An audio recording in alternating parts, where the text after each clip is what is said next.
when we sit and meditate, we can say there could be many purposes. And sometimes we sit just to let go. So it might be the time for zoning out from a busy life or something. So that's perfectly valid. So sometimes that's really all we do. And sometimes we do what we did, which is to really, we have to relax the mind, to let go, and also to concentrate the mind, and then to look deeply and look into, gain some insight, to see where our concepts might be wrong, and whether it's about I'm upset with someone, and I want to look and see is my anger really justified, or is my fear justified? Is my jealousy? Where do they come from? What's really going on? Am I seeing the truth? And we can use meditation for that. We might say, I want to really look at this situation in my meditation. And we might want to look at life in general, just like we did. Are we really this wave, or are we the water? Because we latch on to having to protect myself. I want this, I have this desire, and I need this and that. And these circumstances are going to interfere with my being able to protect myself or get what I need. And if I can see myself in a slightly larger perspective, that really what I think is me is just constantly changing anyway. And I was always there in some weird way, because if I was clearly there before my date of birth, because I was in my mother's womb, it's very hard to argue with that we didn't just appear from nowhere, just like the in-breath didn't appear from nowhere. The in-breath came from an out-breath. That out-breath came from another in-breath, etc., etc. So I was there in my mother's womb, and then if I go back 9 months, where was I? But I was in my parents' genetic code. I was potentially always there. And if I was in my parents' potential, because clearly I came from a sperm and an ovum. And if I came from that, then that genetic code was there before my mother, before my father. So, and that also brings us back to this idea that Chan, meditation, is to see one ancestor. Basically means we're all sharing the same genetic code. And while, yes, we can say, oh, this chromosome is a little different, and the chimpanzee has only 97%, and the dog has 94%, and the plants have less percentage common with us. They don't have less, they just have different, less than in common.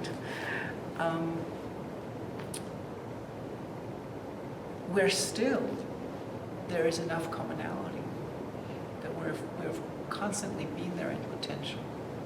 And when that potential comes up and manifests itself, is really when we decide, now I call me Avi, now I'm I. And when we look at birth, it's a little bit easier to accept that. Yeah, because I see that, when I was 2 years old, I'm not the same Avi that I am now. So I'm willing to say, yeah, therefore, I can go even further back and say it's not the same Avi, but I was there. So I can see that in some way I am birthless. I did not have a birth, even though conventionally, of course, I had a birth. There's a birthday, there's a birth certificate, and there was a physical event that actually happened. It's, maybe Jesus wasn't born in the same way, but most of us were. There was an actual physical event that happens. Birth is a defined event.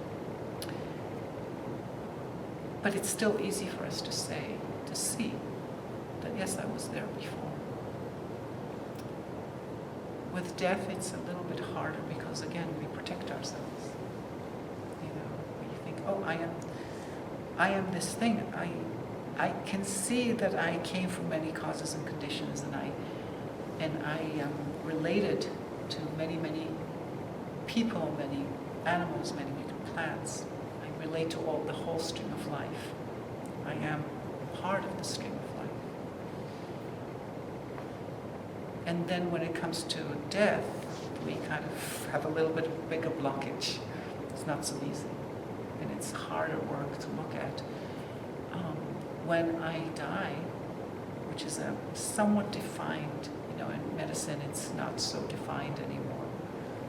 Is it a breath thing? Is it a heart thing? Is it a brainwave thing? We keep changing the definition of death. But at some point, we all agree that a person has died. So that's a conventional designation. And it's not incorrect, it's absolutely correct. But at the same time, when I look at all the fears that I have around this death and the resistances, then I might want to ask myself, maybe really this conventional designation is not as useful, because just like the wave, I continue in the water. The wave can only happen once. That particular wave, it comes, it goes. But there's another wave. Sometimes we don't even see the differences. So the wave never disappears, because the wave is part of the ocean. So in the same way, if we can see ourselves as part of the ocean of life, we might grasp a little less. And that's why in the Buddha recommended doing this very uncomfortable situation. These are called the 9 contemplations on the unclean, of looking at our death. And the Buddha described in that time it was, you look at your body, you look at the body disintegrating, you look at vultures eating your body, you look at your body becoming ashes and feeding a tree, different things like that. Just so that we're a little bit more familiar with this idea, so we're not so, oh no,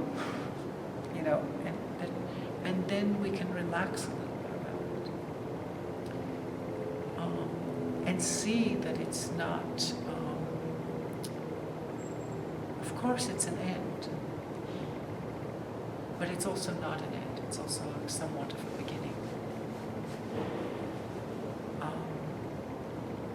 Because so much of our fears, our anxieties, have to do with defining ourselves and needing to be a certain way, needing to protect ourselves.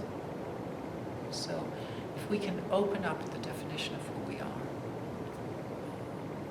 and let go of this idea, I am just this, but no, I'm actually all people. I'm also the grass and the wind.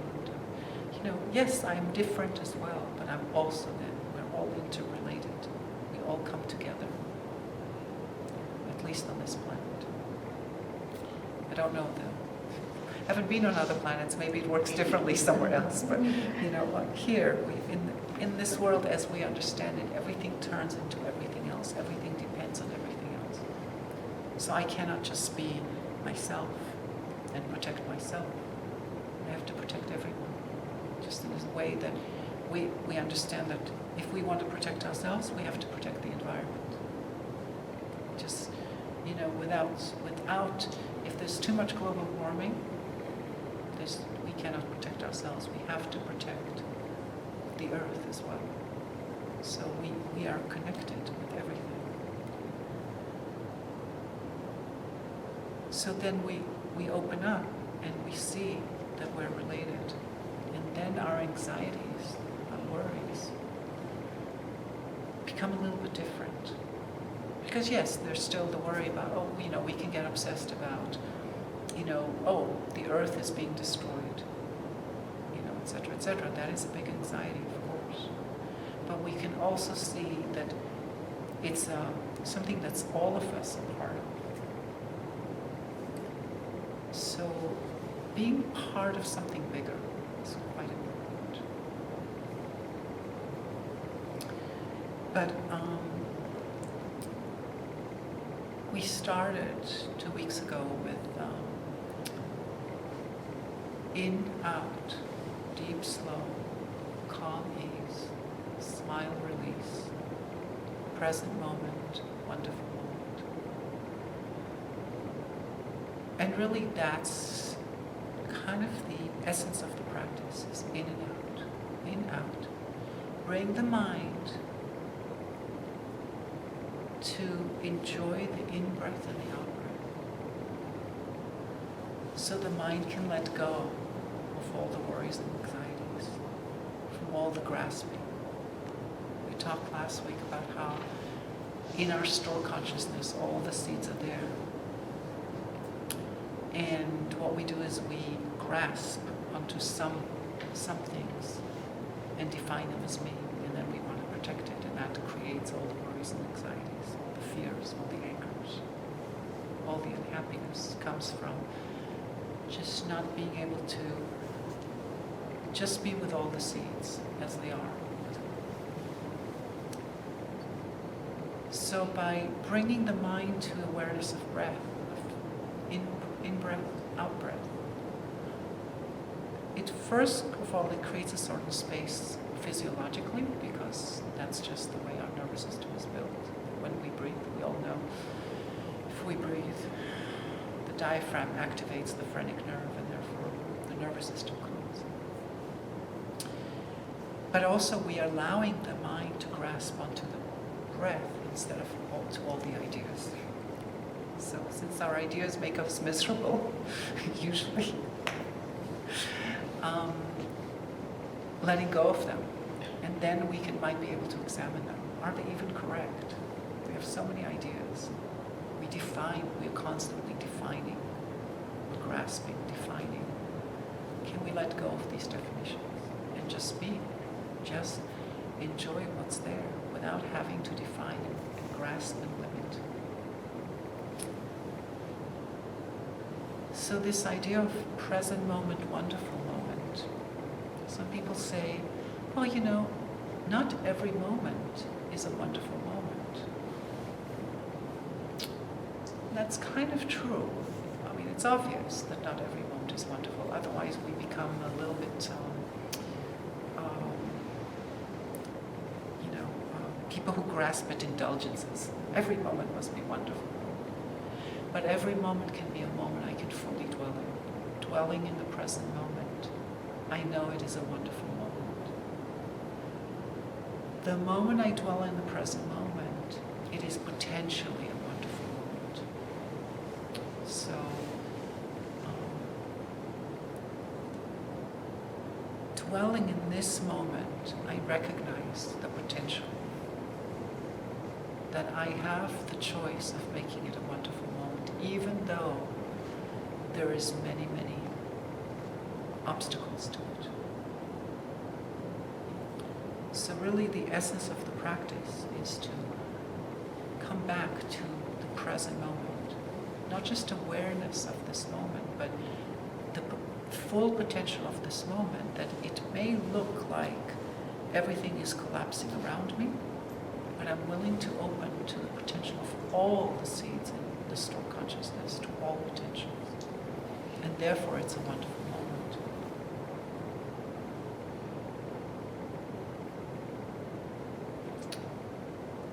So the practice is to let go of the grasping. And we do this by awareness of the breath, enjoyment of the breath, and opening up. So that rather than rehearsing seeds, rehearsing in the consciousness, and then permeating, having those habit energies that permeate our store consciousness, and sort of muck it up, they give it a different perspective. We keep coloring, rather than having a store consciousness that's just very open and spacious, and has all the potential, all potentials. We color it. No, this is going to be red. I'm only going to use red today, all throughout my life possibly. So we have habit energies, the habit energy of red, whatever my red is, of being fearful, of being suspicious, of non-trust, whatever it is that I have a habit energy of. And it mucks up the openness, the spaciousness of the store consciousness. So we want to let go of that as much as possible, so that the store consciousness always stays open, flexible, pliable, soft, rather than tight and grasping. The tight and grasping makes us suffer because it clouds our mind consciousness. So in the store consciousness, in the basement, everything is available to us. But we choose what to bring up into the living room. And we have to be very wise about how we choose. We talked last week about right effort, that we want to see when an unwholesome seed comes up. And we want to first see if we can not bring it up. Is there a way to, can we make the effort to not bring an unwholesome seed up? What does an unwholesome seed mean? Anything, any thought, feeling, ideology or whatever thought that is congesting the mind is unwholesome. And if it expands the mind, we would consider it a wholesome seed. Seed because it's just beginning, and then it will, as we water it, it manifests as the actual thought, it manifests in our consciousness. But in potential, it's constantly there. When there's no anger in me, when I'm not manifesting anger, it doesn't mean that there's no anger in me. There's anger in me as a seed. When I'm not sad, there's still a seed of sadness in my consciousness, my store consciousness. It's just not manifested. When I appear not to be loving or kind or understanding or mindful, it doesn't mean that those seeds are not in me. It just means I'm not watering them. I'm not connecting with them. I'm connecting with other seeds. So what we're seeing in a person is what's manifesting right now. We're seeing the wave. But in the water, everything exists. So we have a choice of what to manifest. So right effort is to not allow, as much as possible, unwholesome formations to get formed, get strong. And when they do, to embrace them so that they don't stay long in the living room consciousness, in the mind consciousness. And they come back to the store consciousness without being reinforced. So they're not going to color the store consciousness constantly. And with wholesome seeds, we do the opposite. We encourage them to come up so we have a spacious mind. And when they do come up, we encourage them to stay. But the action is the same, which is just to embrace, to be mindful, to be aware, and to embrace, to accept it fully. An unwholesome formation, when you accept it, say I'm anxious, if I embrace it and I accept it, it loses its power. It goes back to the store consciousness without starting to color everything around it. Anger the same way. If I embrace my anger. But if I rehearse it, or I try to suppress it and push it back away, they get stronger. So we're always trying to look at, are we encouraging habit energies that are going to congest? Or can we let go of these habit energies? So I wanted today to look at 4 phrases that we have. You might say they're like little mantras. And look at ways of practice with them. So there's the first, if you like, mantra is, are you sure? Actually, it's phrased badly. It really should say, am I sure? Okay. So when someone like Thich Nhat Hanh says, are you sure, he's posing a question to you, but he's doing it from the perspective of being someone that we trust. Say, if the Buddha said to you, are you sure, it's okay.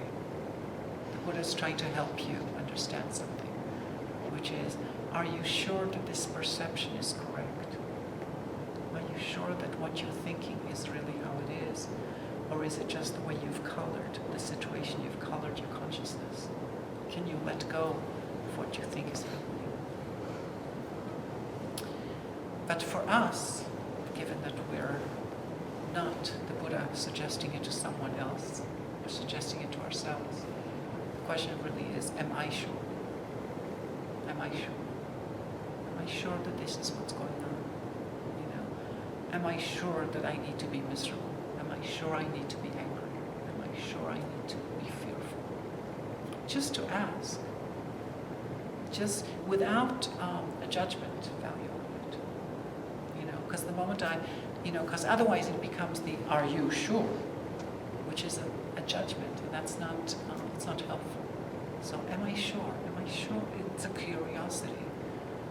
Is the thing that's happening in my mind, the state of mind I have, the conviction I have, the way I perceive things, are they the way they are? So, to constantly stop every so often and ask myself, am I sure? About good things and bad things. Because if I just do it when things are not pleasant, the am I sure is going to become a critique. Because we all know that if it's unpleasant, we want to not be sure. So it kind of makes us wrong constantly. And also it won't be, so we'll resist it. So we have to train ourselves to ask, am I sure? Even on things like, these walls are, well, they're not exactly, I don't know if they're purple, but, am I sure? So I just ask myself, how come I perceive them as purple? I mean, there's no great answer necessarily. I mean, there are people with incredible answers on that, but it's not even so important, but just to sort of say, I have a curiosity about it. So developing a sense of openness and curiosity so that I'm not once I have a thought being formed inside of me, I'm not totally being swept by it. So I have the habit of asking, am I sure? Am I sure this person really dislikes me? I'm convinced. I mean, it's like they didn't answer my email. They must really hate me. I mean, come on, we've all been there. It sounds so stupid when we say it, I say, they haven't answered my email. Now you can say, but it's been 3 months, they should have answered, and I've sent them 5 emails. Well, am I sure? Maybe they're sick. Maybe their internet is down. But so, it's like when we look at it from a slightly different angle, it's kind of like, it's kind of like maybe I shouldn't be so sure. Maybe it's really dumb that I've made up the story. And the funny thing is that when we make the story up, it transmits in a weird way. I had this situation this morning. It was actually last night. Someone kind of asked me a question, and I was resistant to wanting to give. I wasn't really wanting to give them what they wanted. So I didn't answer. It was in an email, and I didn't answer because I needed more time. And then a few hours later, I got the message, and I could tell from the person's voice that they felt that I wasn't open to what they wanted. I didn't say anything, but they felt it because I was already, they're thousands of miles away. And then I kind of slept over it, and then I came to terms with, it's okay. If that's, I can accept this situation. And then the next message was, I could hear their voice was like totally much freer. I haven't yet said anything. So the perceptions that we have, I had a resistance to the request. I have not expressed anything to the other person yet, but I've already had resistance. So I had to sort of look at what is this resistance about, and can I let go of it? Am I sure that it will be like this, and it will be so unpleasant, and it will be so difficult, and whatever. But the interesting part of it is that if I don't ask myself and I have a perception, I think it's just in my mind, it's amazing how actually it starts to create a situation. It's like self-fulfilling prophecies. So it's very important to sort of open these things up and not let them build. As much as we can, some things are harder. But that's why we practice with easier things. So am I sure? The other mantra is, Tai likes to say that a lot. This is a moment of happiness. There's another way to express it, which is, I know that I already have all the conditions necessary for my happiness. What does the word look like when I'm willing, I'm literally willing to be happy no matter what the conditions are? So it's an interesting thing because we think our happiness depends on this. And really, my happiness is not dependent on that. It depends only on my willingness or my capacity, which granted depends on lots of things. It's not that simple. It's not just one little switch. But to kind of take it into, am I willing to take the view that this is a moment of happiness, that I can still breathe, and make this a wonderful moment. While possibly my whole world, my so-called world, that I've decided is my world, the way I colored and limited my world, might be collapsing right now because of whatever. Because my country is at war, because I lost my bank account, because I lost my confidence, because I became very sick. There's tons of circumstances, people lose their identity, their so-called identity, who they thought they were, in 3 minutes, 3 seconds. It can be a stroke. It can be the death of a loved one. It can be a loss of a job. It can be an economic crisis. It can be a war. And yet we know, we look at people who've gone through things like that, and we know that we can still be alive. We'll just be different than what we were before. Yes, when you lose someone who's very important to you, you will be different when they're gone. Because, yes, in some ways they're deathless, but in some ways there is the reality of they're no longer manifesting in my life in the same way. They continue through me, but it's different. My life is now different. So, at any moment, I can choose to limit myself, or I can choose to open up. And if I open up, it's a moment of happiness. There's different levels and kinds of happinesses. But it is a moment of happiness. It's a moment of spaciousness. So at every moment, all the conditions for my happiness are there, and that's a training. We have to train ourselves to do that, because it's not what we tend to do regularly. We tend to, this is a moment of misery, and let me complain about it, and let me tell other people that they need to fix it for me. This is kind of a fairly natural mode of operation. Most of us will deny that we do it. But if we're honest, I think we'll find out that we have a tendency towards that. So recognizing that, just recognizing, oh yeah, I do this. I sure do. And to try and bring in this sort of other mode of this is a mode of happiness. It's easier to do when we actually actively nourish positive seeds. When we actually go and connect with nature, connect with the blue sky. When we do the best we can to water what is wonderful in us and out there, it's a lot easier to say this is a moment of happiness.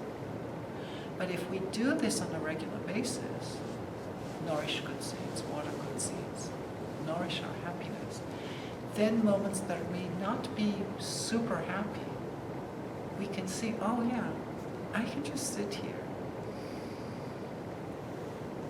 And if nothing else, I can just breathe and let go. Because I can do that. You know, pretty much most circumstances. And as I get better at it, the circumstances that I thought I couldn't do it become larger. I have an older cat now, and she has dementia. It's just the way, you know, and she will stand in the middle of the room and screech, you know, and she's not in pain, but she demands attention, and I get very congested with it. I have to train myself. Yes, this is a moment of happiness, to accept the way things are, because, you know, I can pick her up and she'll come, you know, she'll be okay for a while. Sometimes I'll pick her up and she won't, you know, she'll want to go away, but it will come back in a few moments. She'll, you know, there's an agitation in her, and if I get agitated, it will only agitate her more. And so all I can do is, like, can I let go and find happiness in the midst of screeching? It's not always happening, but I'm trying to train myself. How much can I do that? Now, if I start there, if that's my starting point, it's extremely difficult, because you know, I need to work with it on easier battlegrounds. You know, if you go for the, you know, it's like you have to go to boot camp for it. You have to work with things that are simple, that are easy, not things that are really hard. So, you know, when we eat breakfast, this is a moment of happiness. I mean, I'm nourishing myself. You know? But most of us, I'm eating breakfast, and this is a moment of haste and congestion and planning. And, you know, we're not eating breakfast, we're just eating the plans for the day. Or the anxieties about, oh my God, and now there's all these dishes to wash, or whatever. Or, you know, I still have to call NPR and donate my whatever. You know, those kinds, the NHPR fundraising week this week, so that's what I know. So we do all these things instead of, every moment can be a moment of happiness if I'm just with whatever there is. Even my cat, who I love. And if I'm just with what is, I'm just with you, my cat, rather than with my, oh, yeah, this is getting worse, and she will die, and yes, she will die. I don't know how long it will take. It can take quite a while, actually, still. But it's all the other stuff that's happening, instead of I'm just with what really is. When I'm with what really is, it really can be a moment of happiness, even when it is an unpleasant day. That's a great training to try and embark on. That's related to another mantra, which is, this is it. You know, we're always arguing with what is. We're coloring, we're trying to color. Look, this is what is, you know, and I'm trying to color it. I want it a certain way. I don't want it like this, and I want it like that. We're constantly arguing with, what are we arguing with? Arguing with reality. Now I can ask myself, am I sure this is the reality? Maybe it's just my perception. But if I argue, you know, it's very interesting. When a person has an earthquake, we get all angry at them. When the earth has an earthquake, it's very sad. There's a lot to be done. But we accept. Why don't we accept people? Can we accept, you know, Instead of getting angry at another person, can we accept them? So the capacity to accept whatever is. This is it, rather than constantly arguing.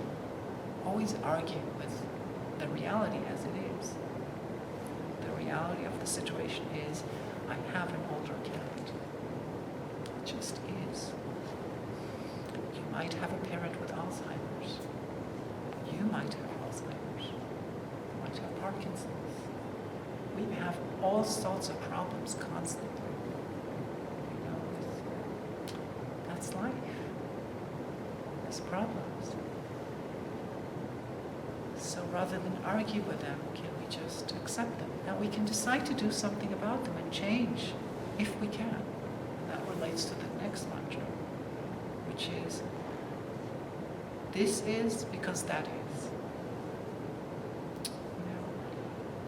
And I find that's really helpful, especially in situations where I have guilt and I have this strong need for it to be different. And to accept I am one of many causes and conditions. I'm just one cause and condition.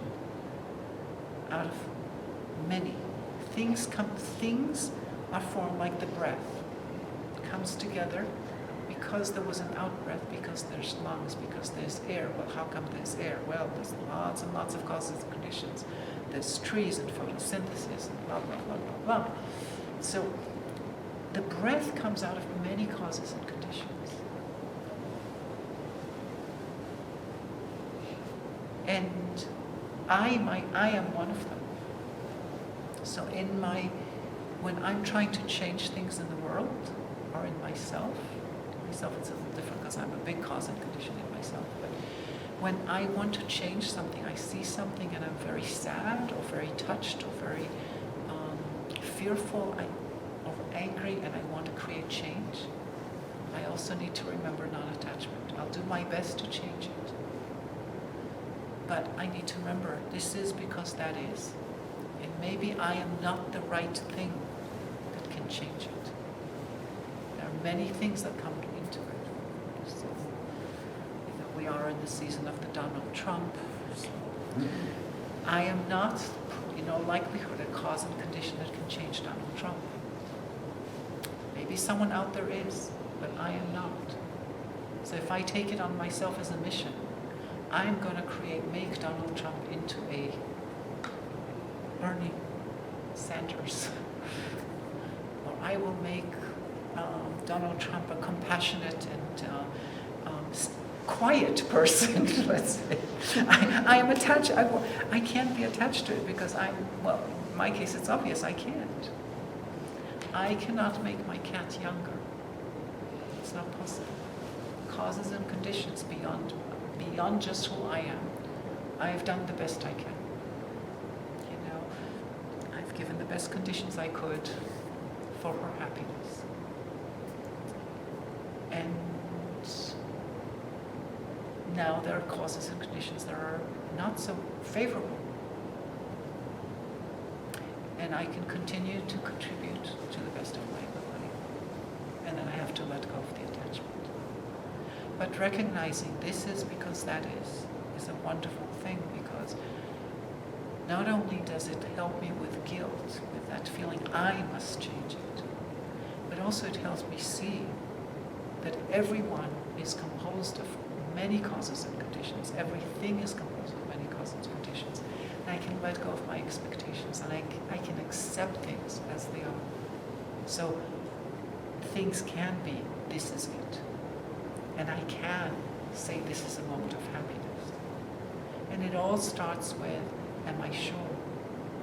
Because am I sure that this is how I see it? Because it really comes from so many causes and conditions. Everything can be painted in many, many, many ways. So the practice is to stop painting things in the colors that we think they should be painted. To just be with what is. So just be with the Alaya Vijnaya, rather than choose the Alaya Vijnaya, the store consciousness. The store consciousness is the potential of all seeds. I have in me everything. I have in me all feelings, all potential thoughts. I have in me all beings. We're all related. Because we all want the same things. We're all trying to survive. We're all trying to be happy and to feel safe and to feel spacious. I am just like all of them. Therefore I am all beings. Therefore, meditation chant. We all have one ancestor. We're not different. Of course we are different as well, but in some ways we're not. So when we can look at that and open up to that, we find that we can actually make this moment a moment of happiness.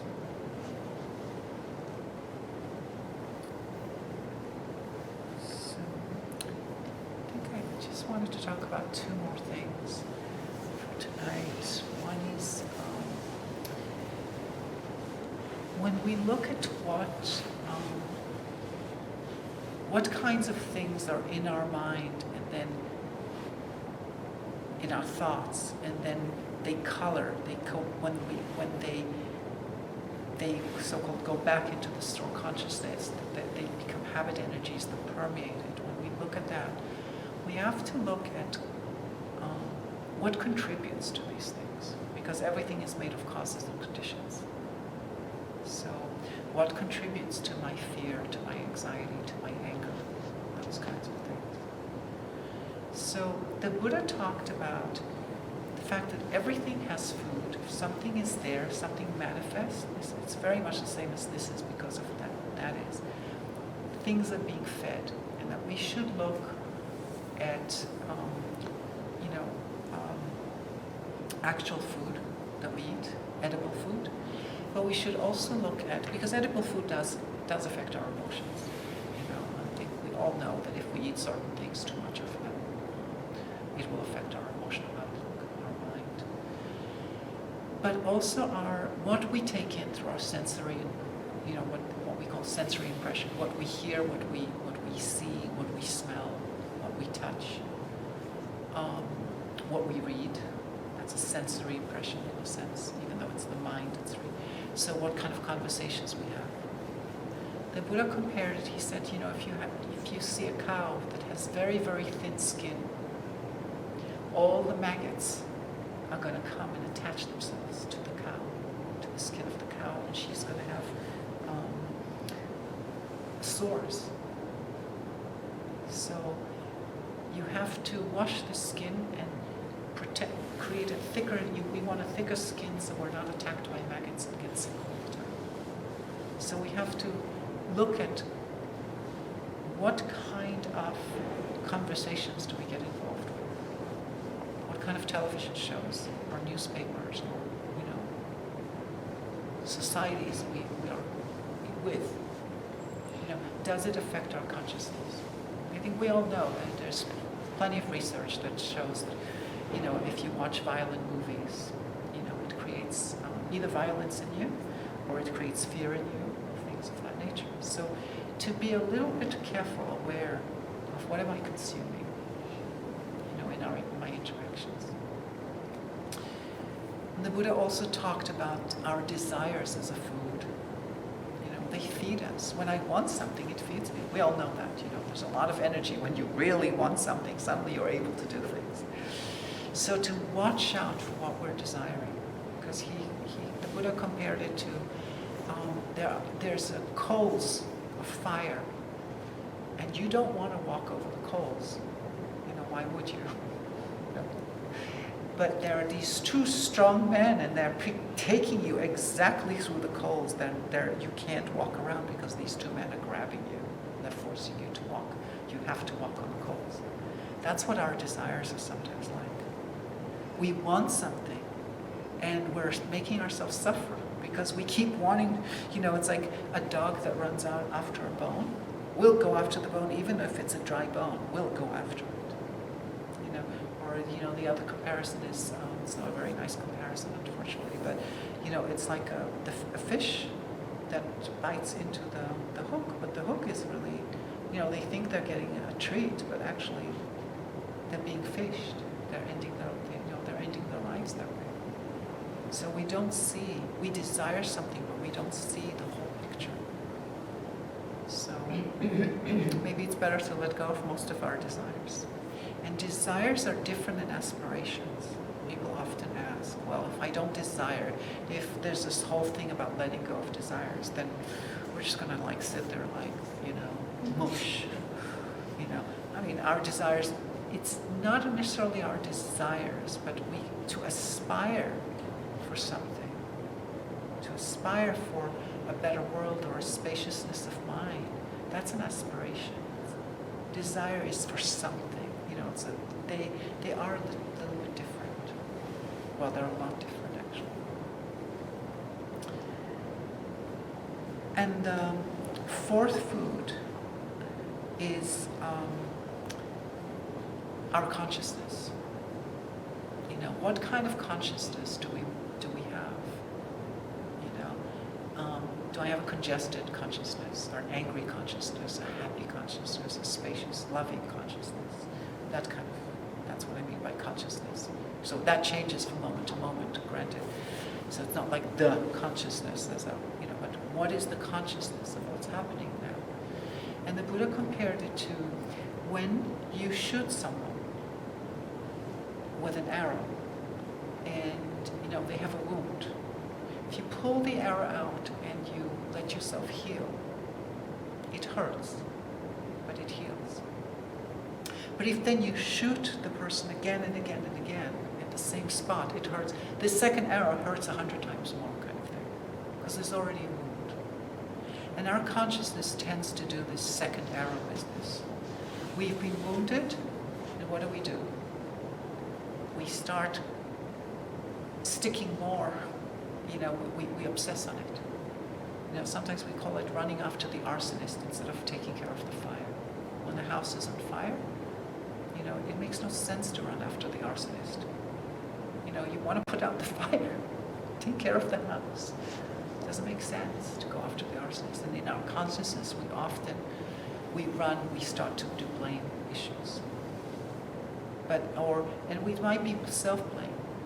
But we got hurt, and now instead of letting go of the hurt, take the arrow out, let it go, come back to your breathing, come back to the possibility of a wonderful moment.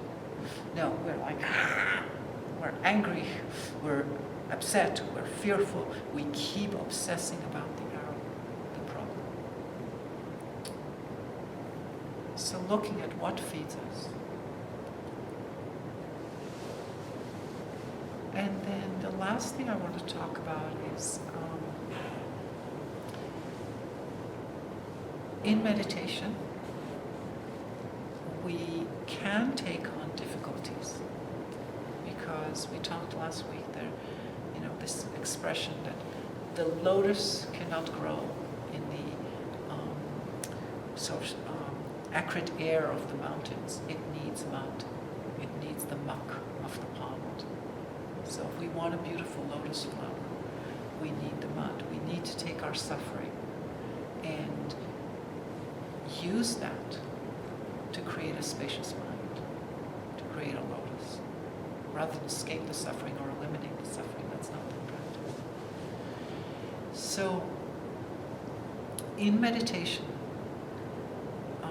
there are two things that are very helpful. One is to do what's commonly called loving kindness meditation, metta meditation.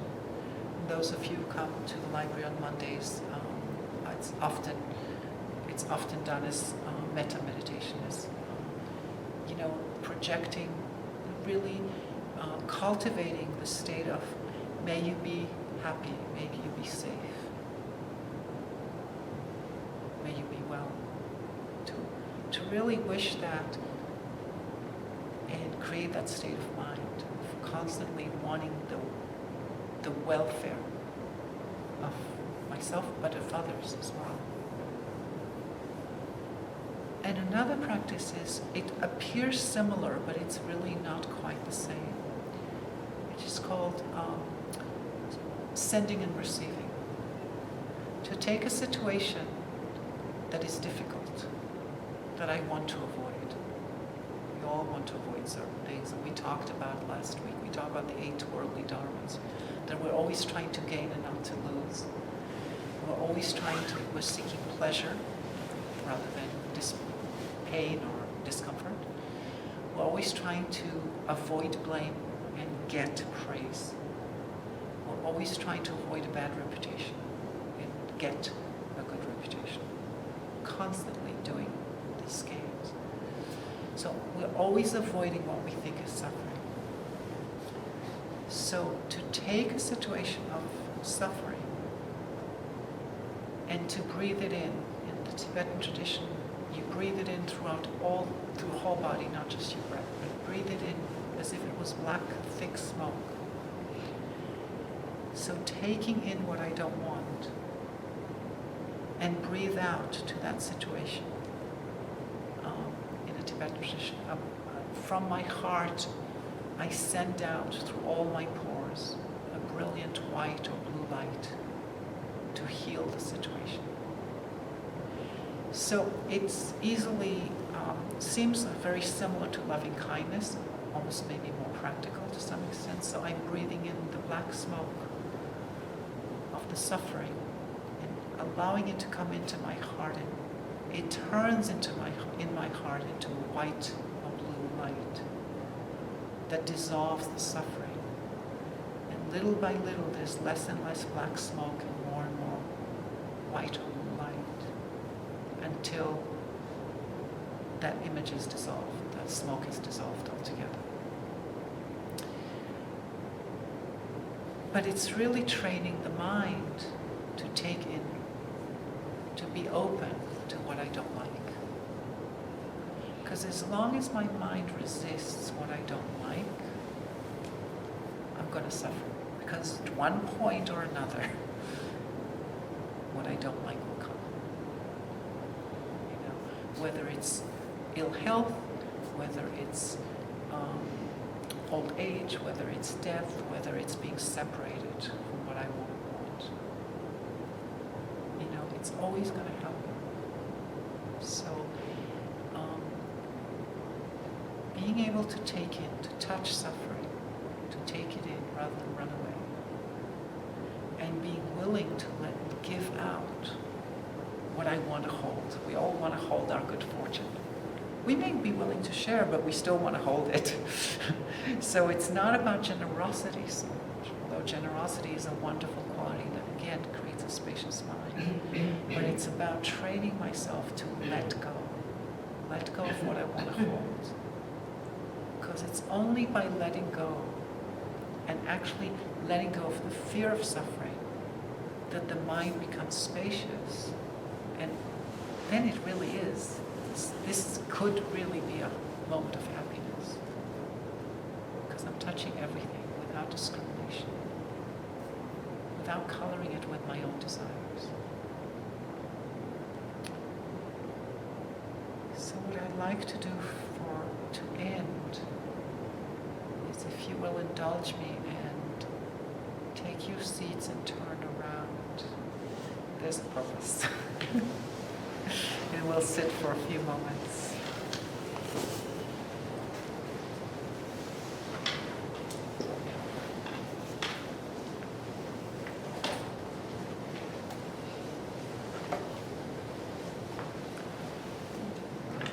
So finding a comfortable posture that's upright. We won't be sitting very long, just a few moments. And leave your eyes open this time. See if you can, rather than look at anything, we normally look at things, we send our eyes out as if we're trying to grab whatever we're looking at. Allow the gaze to fall down, perhaps towards the floor somewhere. But wherever you're looking, bring in your mind's eye your eyes back towards the back of the skull. Let the world come to you. You can see just as well, although that's not how we're trained to see, without moving your eyes out to those, sending your eyes out to the world.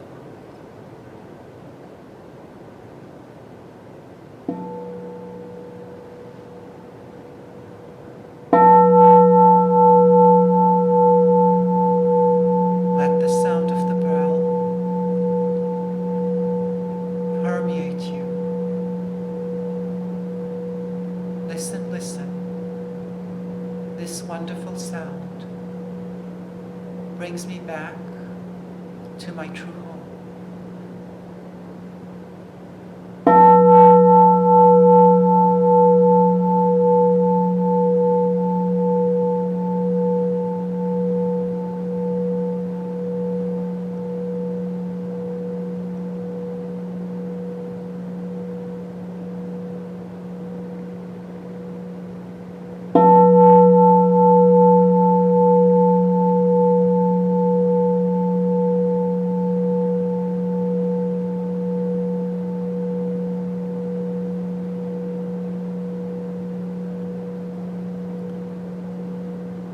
Keeping our eyes open and yet sinking back towards the back of the skull. Not moving towards or away from anything. Allow the mind to rest also. You might even physically feel your mind moving back towards the back of the skull.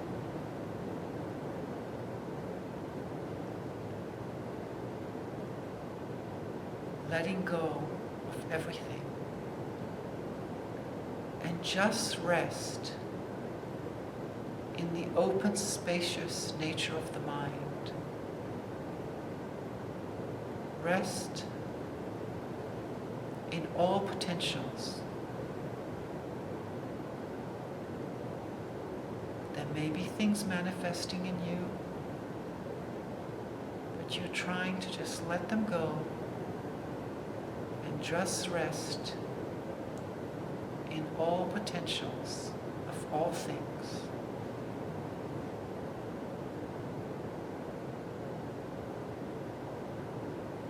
Without any discrimination or even preference.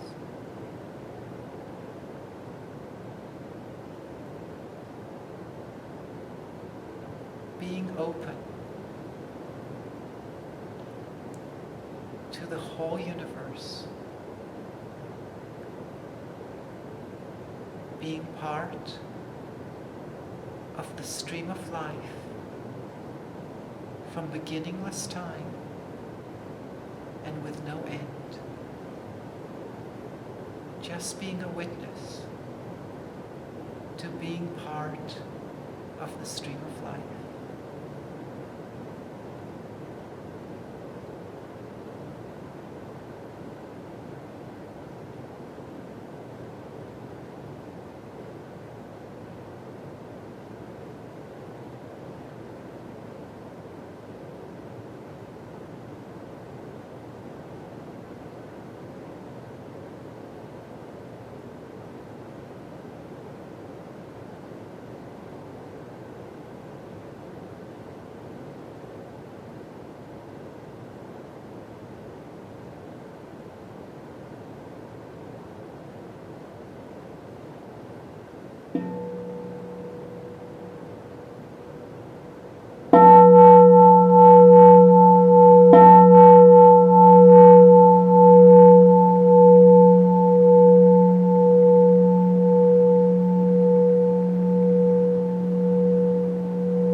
Back around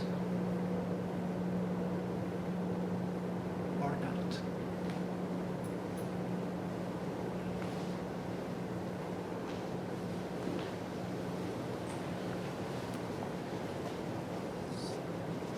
Anyone has any questions? This is a good time to do it.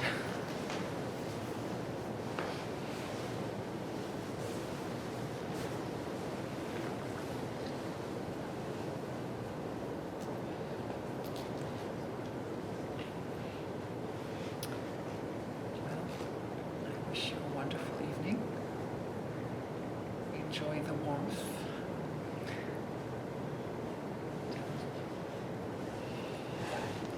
Hope you enjoy the series. Stay.